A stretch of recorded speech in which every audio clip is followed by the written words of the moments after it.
Hi there, this is Kirsten of the Southern Teach, and we are going to be talking today about the Readiness and Supporting Standards for 8th grade STAAR. We are going to discuss the difference between readiness and supporting standards and go in depth with each of the readiness and supporting standards for each category that students will see on the 8th grade STAAR test. So I will be pulling up the document so we can talk about it and discuss what each one means and the importance of them. So first off, let's talk about what readiness standards are. These are standards that are important for success in this grade level for 8th grade. It is a standard that's important to prepare students for the next grade level. So 9th grade, whatever course they decide to take, it's supposed to help them be prepared and understand the basics for the upcoming grade levels they would take. It addresses broad and deep ideas that require in-depth instruction, and it is about 55 to 70% of the total points of the STAAR test for 8th grade. Supporting standards are standards that prepare students for the next grade level or course, but it is not a central role compared to the readiness standards. They might address narrowly defined ideas or concepts that were emphasized in grade levels in the past or might be above the grade level that they are in. And it is about 30 to 45% of the total points on the test. So you can see that both readiness and supporting standards need to be taught. They're both on the test. Readiness standards going broad and in-depth. Supporting standards are more narrowly defined, and you'll see a pattern as we go through each of the readiness and supporting standards for 8th grade, but both need to be taught. Don't just focus on the readiness standards and think that the supporting standards are not as important. They are still important. They all need to be taught.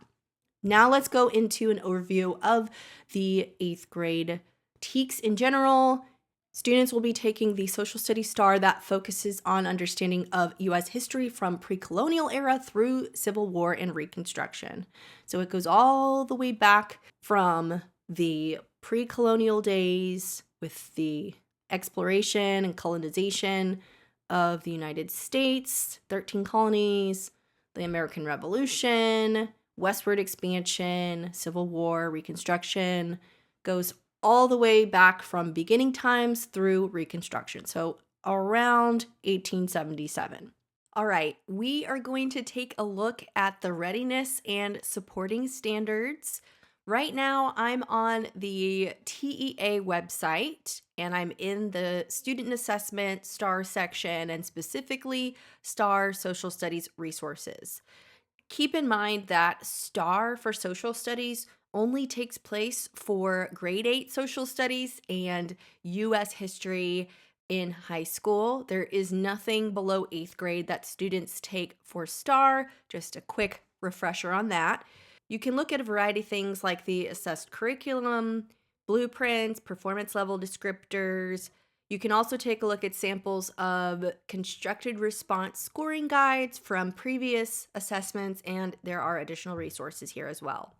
We are going to take a look at the assessed curriculum area, and I will make sure to link this in the description if you would like to access this on your own as well. All right, here we are in the assessed curriculum. We're going to take a look at the different readiness standards and supporting standards, starting with the first reporting category, history. If you have watched my other video with the teacher crash course of 8th grade social studies STAAR, you will know that history is the bulk of the test.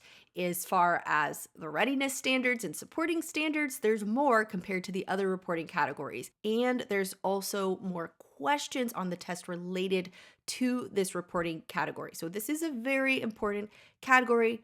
All of them are important, but this one is heavily emphasized in the STAAR exam. So with history, students are demonstrating an understanding of issues and events in U.S. history. And something that is important to note is that all of the standards here that they mention are in the actual TEKS standards. So they've categorized the different reporting categories, and they've classified each of the TEKS as a readiness standard or a supporting standard. So, going into 1A and B, this is the historical points of reference in U.S. history through 1877. The readiness standard is identifying the major eras in U.S. history, including, which means you must talk about colonization, revolution, creation and ratification of the Constitution, early republic, the age of Jackson, westward expansion, reform movements, sectionalism, Civil War, and Reconstruction. And also within that, describing their causes and effects. So that's what you want to go really in depth with. The supporting standard for this would be to explain the significance of the dates listed. So you've got 1607, founding of Jamestown, 1620, 1776, with the Declaration of Independence, writing the U.S. Constitution in 1787, the Louisiana Purchase in 1803, and Civil War, 1861 to 1865. So that will come as you're talking about the major eras anyway. It's not like they have to have it super drilled in, but it's just a really general important date that they need to know for all of those. Going into number 2, understanding the causes of exploration and colonization eras. So now we're talking about reasons for English, Spanish, and French exploration and colonization of North America. That is the readiness standard. So what are the reasons why English, Spanish, and French explored and colonized the region? And then supporting standard would be comparing the different reasons for establishing the 13 colonies. So you're comparing the political, economic, religious, and social reasons. Going into number 3, this goes into understanding the foundations of representative government in the U.S. There's 1 readiness standard and 2 supporting standards. The readiness standard is explaining why there was a growth or the reasons for the growth of representative government and institutions during the colonial period, why institutions grew during this point in time. And then the 2 supporting standards, 1 is related to government, examining the importance of certain representative government documents and assemblies, such as the Mayflower Compact, Virginia House of Burgesses, and how that helped with the growth of the representative government, and how religion and virtue contributed to the growth of representative government as well, thinking of Pilgrims, Quakers, and other religious groups that were there and came to the area for religious reasons. Number 4, we're going into the significant political and economic issues of the Revolutionary and Constitutional eras. So you can kind of see as we go through each TEK, 2, 3, 4, it's all going back to this first one here where we go through the different eras. So we've gone through colonization, that was 2 and 3. Number 4 is going to cover the Revolution era and the Constitution era. And that is going to continue as you go through each of the history TEKs. So there's 3 readiness standards related to the Revolutionary and Constitutional eras, causes of the American Revolution, and the including is an important thing to think of because it's saying that you need to talk about this with your students. Proclamation of 1763, Intolerable Acts, Stamp Act, mercantilism, lack of representation in Parliament in Great Britain, and British economic policies following the French and Indian War. So all of those different acts like the Stamp Act and the Sugar Act, all of those things leading up to the American Revolution. Then another readiness standard, I'm going to skip this B for a second.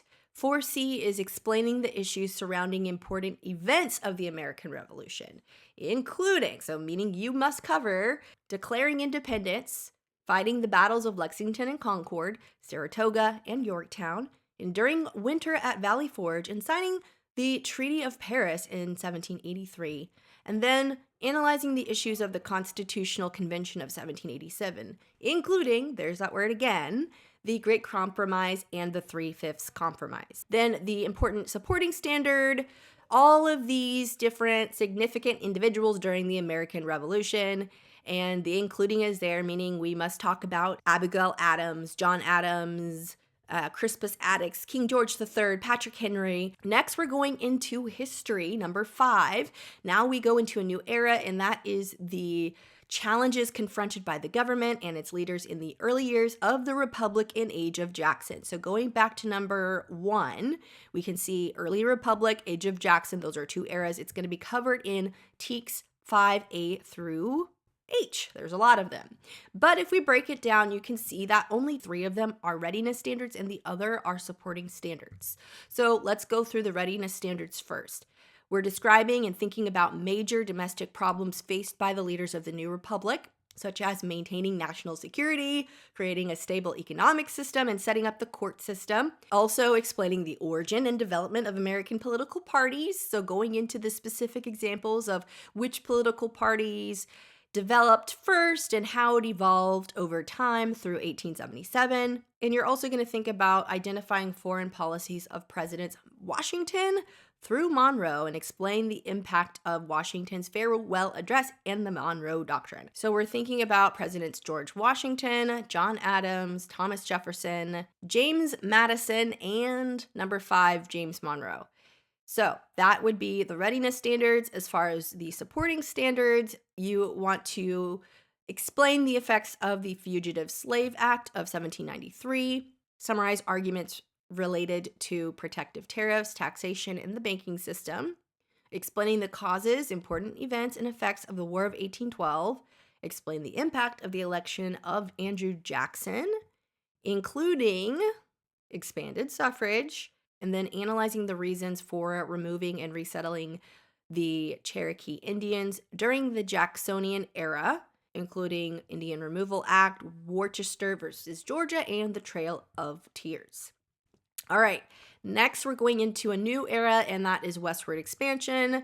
This is going to be all readiness standards. So westward expansion is something that's important. You're understanding or having students understand westward expansion and its effects on the political, economic, and social development of the United States.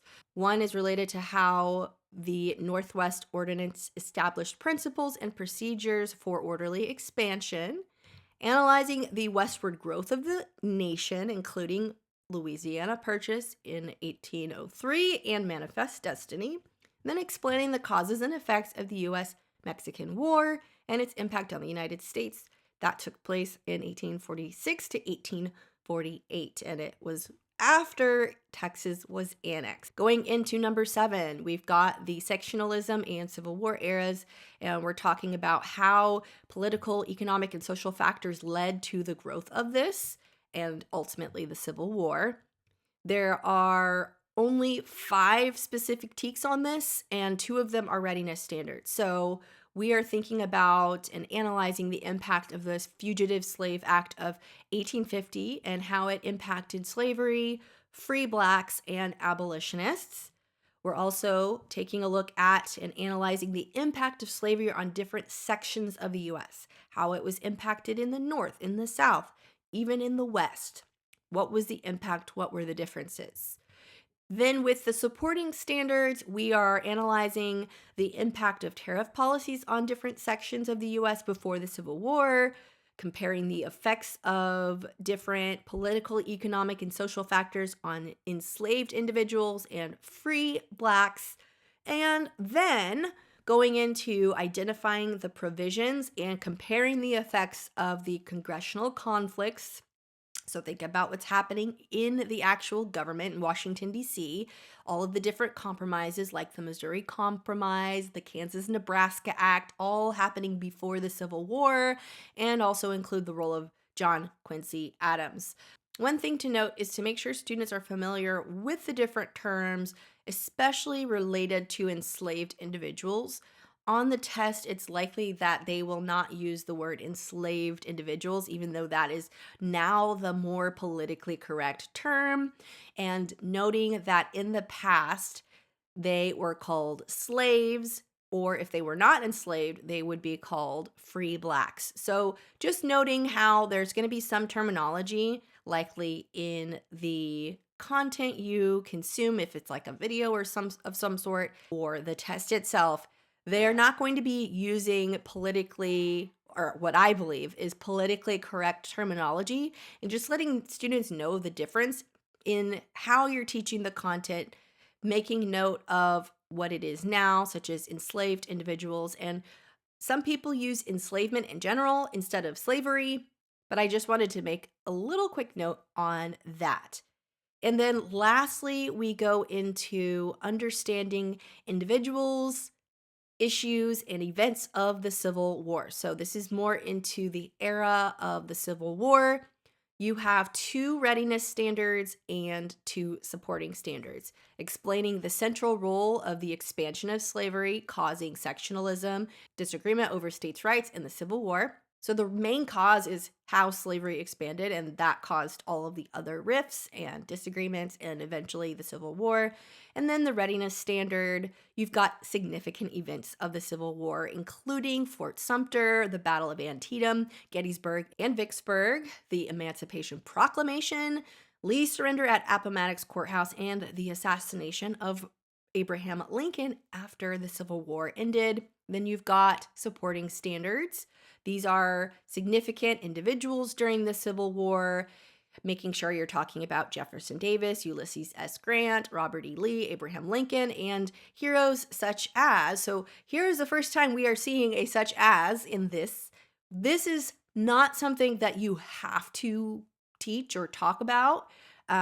So they're saying these are some examples of heroes that you could talk about, but you don't have to talk about them. If you find other Civil War heroes, you can talk about those people as well. But this is just an example. I usually will talk about it since it's already here. And then if I find more resources or find more heroes, I would probably add it in with it as well. You could also take a look at the other supporting standard, analyzing Abraham Lincoln's ideas about liberty, equality, union, and government in his first and second inaugural addresses and the Gettysburg Address, and then contrast them with ideas in Jefferson Davis's inaugural address. So you're basically kind of comparing and contrasting and analyzing what Abraham Lincoln thought as far as his different addresses as president of the United States and Jefferson Davis's address as president of the Confederate States of America. Now we are on to the very final TEK of history, and that is Reconstruction. So final era, Reconstruction to the political, economic, and social life of the nation. This readiness standard is 9C, explaining the economic, political, and social problems during Reconstruction and evaluate their impact on different groups. How did it impact indigenous groups? How did it impact African Americans? How did it impact immigrants coming into the United States? Because there were still people immigrating from other countries such as Germany and Ireland. So just thinking about that. Then the supporting standards, thinking about the legislative reform programs of the Radical Reconstruction Congress and the Reconstructed State Government. So just taking a look and evaluating the different programs that they were offering in order to make sure all of the southern states that seceded were to be integrated back into the Union appropriately and effectively. And then also explaining the impact of the election of African Americans from the South, such as Hiram Rhodes rebels, and just thinking about how that impacted things. All right, now we are on to the second reporting category. This is one of the bigger categories. There's a lot of things to talk about. A lot of geography isn't as emphasized. A lot of history and government would be probably more emphasized in 8th grade. Geography, I feel, was more emphasized in 5th grade as far as U.S. history, because 5th grade does U.S. history, but just a little less in depth, and it actually spans from pre-colonization to present day. So, thinking about number 10, understanding the location and characteristics of places and regions in the U.S., past and present. So, this is the first time where we're finally taking a look at different regions of the U.S. There's 2 readiness standards and 1 supporting standard relating to this, comparing places and regions of the United States related to physical and human characteristics. So you could think about the 5 regions of the United States. Those are the most common things you would think about. So Northeast, Southeast, Midwest, West, and Southwest. And then also another readiness standard is analyzing the effects of physical and human geographic factors, such as, so these are just some examples of what you could analyze the effects of: weather, landforms, waterways, transportation, and communication on the major historical events in the United States. So, how did weather affect major historical events? How did transportation affect major historical events? These are some things that could be taught or thought about in this particular TEKS.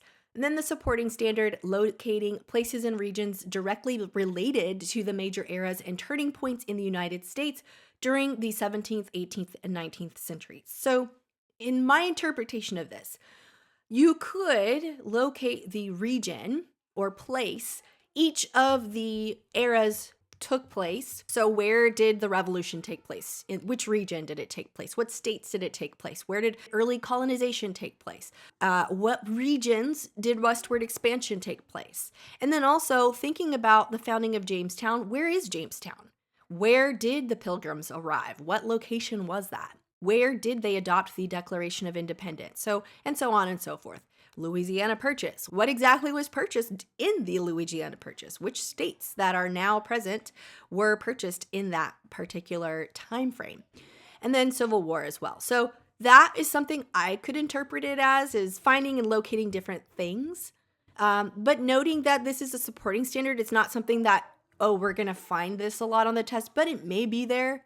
But it's still something to just like take note, but really focusing on comparing the places and regions of the US and then analyzing the different physical and human geographic factors. All right, the last main geography TEK is related to how students understand the physical characteristics of North America and how humans adapted to and modified the environment through the mid-19th century. So not really presently, but how they adapted to the environment, how they modified the environment in the past. The main readiness standard would be analyzing how physical characteristics of the environment influenced the population distribution, settlement patterns, and economic activities through the mid-19th century. And then also the supporting standard describing the positive and negative consequences of human modification of the physical environment of the United States from the past through the mid-19th century. So this is more historical. It's a mix of history and geography. You're going to take a look at settlement patterns, economic activities, the population, and how it was distributed in different parts of the country from the early colonies to mid-19th century. Now we've got culture. So this is going to be 23, 24, 25, and 26. And that aligns with the actual TEK standards.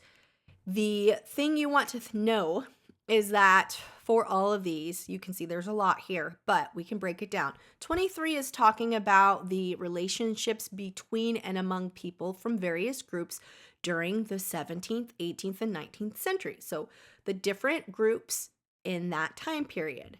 24 is talking about major reform movements of the 19th century. 25 is the impact of religion on the American way of life. And 26 is related to the arts and the times during which they were created. So if we were to sum it up in a couple words, this is arts and culture. This is religion. This is maybe social movements, reform movements, and this is the actual groups and demographics of a population. So now that we kind of have the basics of the culture sections and the culture TEKS, the readiness standard, I'm going to actually go through all the readiness standards of these so that we can kind of bucket it together a little better. The readiness standard for 23A, that is identifying racial, ethnic, and religious groups that settled in the United States and explain the reasons for immigrating. So it could be the Puritans as a religious group, African Americans. What was their reason for coming to the United States, not necessarily immigrating to the United States? There were Spanish colonies, there were English colonies, the French came over, the Dutch came over, and all other things you can explore for this particular readiness standard. Going to 24, The historical development of the abolition movement, including activities that focused on the moral ills of slavery and how people understood that it was not a good practice to have and continue. And then the other standard is impact of reform movements, including educational reform, temperance, the women's rights movement, prison reform, and the labor reform movement in care of the disabled. So these were all big in the 1800s. Then going into analyzing the impact of the First Amendment guarantees the religious freedom on the American way of life. So that is something to talk about, and that's an important readiness standard. So those are all the readiness standards. The supporting standards, I'm going to try to summarize this quickly. The supporting standards is related to urbanization and how it contributed to conflicts from differences in social class and religion and political beliefs, and also looking at conflicts between people from different backgrounds were addressed. How did they address the conflicts? Were they ever addressed? That's something to talk about. Analyzing the contributions of various racial, ethnic, and religious groups to our national identity, and also identifying political, social, economic contributions of women to the American society. We also have tracing the development of religious freedom of the United States, religious influences on social movements, such as the impact of the First and Second Great Awakenings, and different examples of American art, music, and literature, such as Hudson River School artists, the Battle Hymn of the Republic, all that great stuff, and then analyzing the relationship between arts and continuity and change in the American way of life. All that to say, there's going to usually be only 8 to 10 questions in this reporting category for geography and culture. So while it's important, I think it is just something to keep in mind as far as making sure students really understand the main readiness standards and then also interweaving that with the supporting standards. There's a lot of supporting standards compared to readiness standards in this particular reporting category, so that's just something to keep in mind. Now let's go on to reporting category 3, government and citizenship. This is also going to be about 8 to 10 questions on the 8th grade STAAR test. This is a lot, but just like I did for the last reporting category, we're going to kind of break it apart and try to make it a little bit more bite-sized. So let's just talk about government. That's 15, 16, 17, and 18, and kind of just bucket that in together. So 15 is related to the beliefs and principles reflected in the different historic documents like the Declaration of Independence and U.S. Constitution. 16 is related to the purpose of the purpose of changing the U.S. Constitution with the amendments and the impact of the amendments. Number 17 is related to the dynamic structure of the powers of national and state governments. And then number 18 is the impact of different Supreme Court cases. So to sum it up, we've got number 15, historical documents. Number 16 is U.S. Constitution and amendments. Number 17 is related to the national and state governments and its impact, its power. And then 18 is landmark Supreme Court cases. So 15, we've got readiness standards, influence of ideas from different historic documents, and all of these are what's included: Magna Carta, English Bill of Rights, Mayflower Compact, Federalist Papers, and how it impacted our system of government. Identifying colonial grievances listed in the Declaration of Independence and how they were addressed in the U.S. Constitution and the Bill of Rights. Analyzing how the U.S. Constitution reflects different principles like limited government, republicanism, checks and balances, federalism, separation of powers. So all of those we want to talk about and analyze. And with 16, summarizing the purposes for amending the U.S. Constitution, the impact of the 13th, 14th, and 15th Amendments related to abolishing slavery and U.S. citizenship and the voting rights of African Americans. This readiness standard for 17 is analyzing the arguments of Federalists and Anti-Federalists, including those of these individuals here, including Alexander Hamilton, Patrick Henry, James Madison, George Mason, and explain how their debates exemplify civil discourse, and explain constitutional issues arising over the issues of states' rights, including the Civil War and nullification crisis. The supporting standards are summarizing the strengths and weaknesses of the Articles of Confederation. Another supporting standard is the role of different significant individuals, and these are some examples of what you could talk about. John Locke is one that you could talk about, and how it helps in the development of self-government in colonial America. Another supporting standard, the origin of judicial review, and summarizing different cases, including, so these should be covered, Marbury versus Madison, McCulloch versus Maryland, Gibbons versus Ogden, and then the impact of the Dred Scott versus Sandford on life in the United States. All right, citizenship, we're going to go through this quickly as well, or as quickly as I can. So 19 is related to rights and responsibilities of citizens. 20 is related to voluntary individual participation and its importance in the democratic process. 21 is related to the expression of different points of view in a constitutional republic. And 22 is understanding the importance of effective leadership in a constitutional republic. So we've got rights and responsibilities. We've got, for 20, voluntary individual participation in the democratic process. 21 is different points of view and its importance. And then number 22 is effective leadership. All right, going into readiness standards, define and give examples of unalienable rights, summarize the rights guaranteed in the Bill of Rights, and that is it. Those are the readiness standards for 19 through 22 for the TEKS. So, making sure students understand the rights guaranteed in the Bill of Rights and unalienable rights. Those can go together.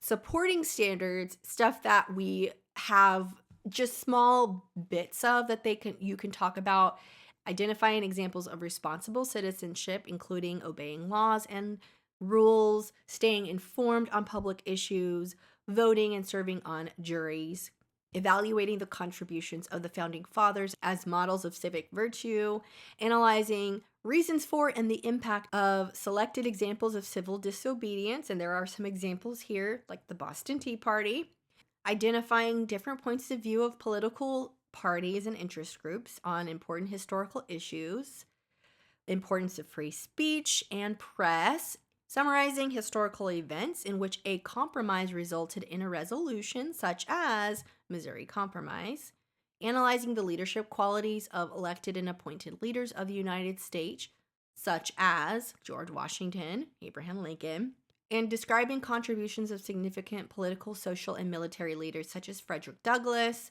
Susan B. Anthony, Elizabeth Cady Stanton.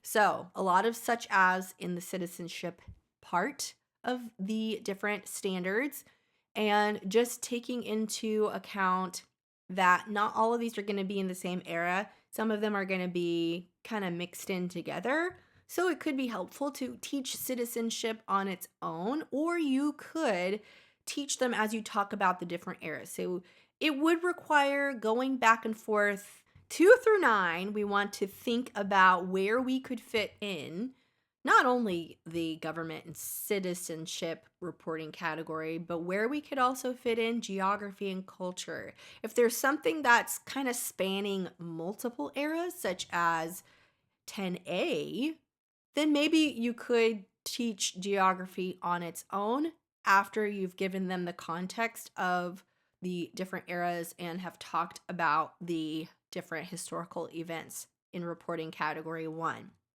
Or if you're going to do something that's a little bit more chronological, what might be helpful is, for example, summarizing the strengths and weaknesses of the Articles of Confederation. It's probably best to talk about it when you're talking about the early years of the Republic, because that's something that was important during that time frame. So you can decide what you want to do related to that and when you want to teach it. Next up, last but not least, we've got reporting category 4, economics, science, technology, and society. There's not as many questions on the STAAR test for this, but students need to show an understanding of economic and technological influences on historical issues and events. So 12 through 14 is related to economics, and then science and technology is 27 and 28. So these are very few and far between as far as what's there, but there are still some readiness standards that we're going to talk about. So economics, first I want to do like a little overview for each one. 12 is related to why various sections of the United States developed patterns of economic activity through 1877, so through Reconstruction. 13 is related to how different economic forces resulted in the Industrial Revolution.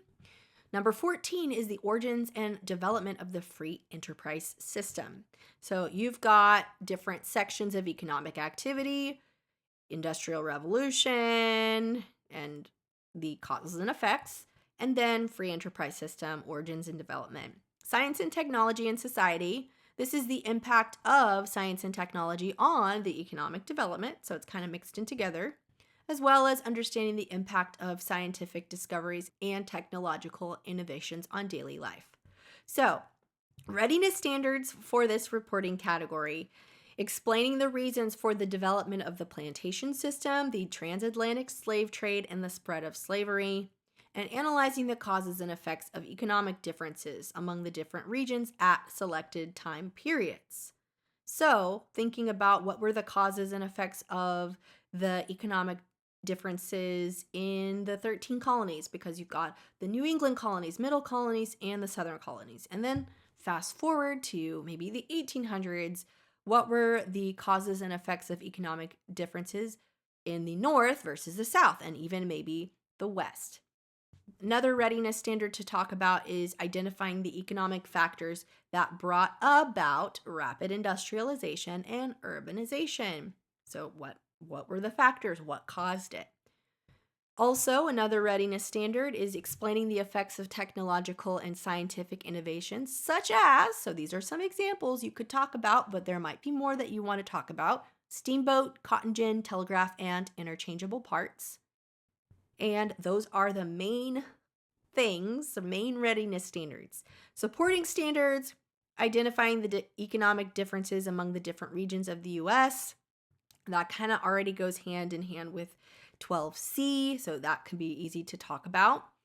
And analyzing the economic effects of the War of 1812, explaining why a free enterprise system of economics developed in the new nation, including minimal government regulation, taxation, and property rights, describing the characteristics and benefits of the U.S.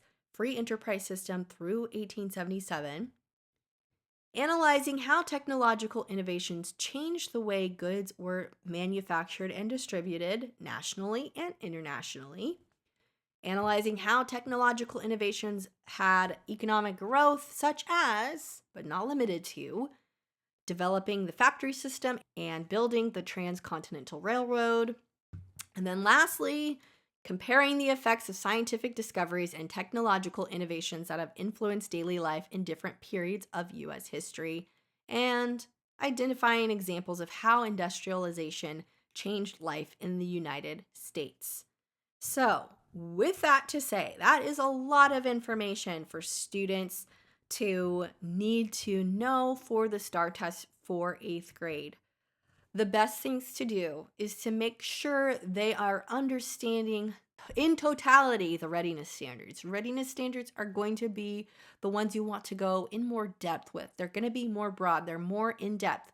Go into that and then weave in the supporting standards. If it fits along with what you're talking about with a readiness standard, also talk about the supporting standards, but they don't need to be as emphasized as the readiness standards, even though both are extremely important to talk about.